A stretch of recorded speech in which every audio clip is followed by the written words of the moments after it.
reikalingi, tai aš iš karto įrašymą įrašau ir rekordą rašau ir įrašinėjau. Gerai, tai dabar Kristijono Lankučio aš nematau tokio pas jūs. Ar yra tas mokinys?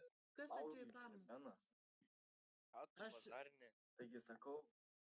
Aš nematau, pas man nieko nerodo. Aš, žinokit, įjungsiu tuoj rekords ir tada nusiųsiu direktoriai šitos žmonės ir mes išknysim, iš kur jie čia atsirado. Dabar, kaip matote, ir dabar matome, ir dabar toliau mes kalbame apie taikomą grafiką, tai pakavimai, atvirusai. Kalbamės nieko. Netrukdyt, prašau, man pamokos, arba aš taip pat, žinokit, toliau plakatas, kuris yra irgi viena iš grafikos rūšių.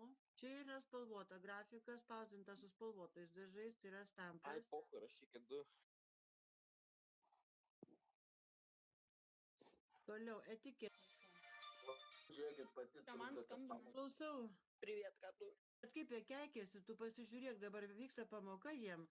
Ir žinok, ir rašyk ten ir panašiai. Kaip juos išmest, pirmiausia, pasakyk ir aš tada išmesiu. Kur rodo išmesti? Mut? Mo?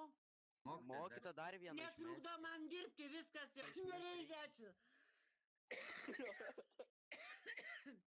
Ir prašau mane trukdyti vis pamokos, nes aš rašysiu pažymius. Ne, tai lai kažkas įsijungia tą vibraciją, nes čia duoda per ausą. Išjunkite, vaikai, visą Vibratorius šitą, to savo. išjunkit, prašau, netrukdykit niekam klausyti. Pas jūs kiek vaikų yra klasėje? 27. Taigi neverk. Jeigu ne iš jūsų klasės, tai aš nežinau, kaip išmest dabar jį. Tai jūs juokaujate. Bandykit Alt F4 gal. Alt F4. Taip? Alt F4. Alt F4? Vienu metu mokytą paspausti ir tada turėtų išmesti, kas nepriklauso.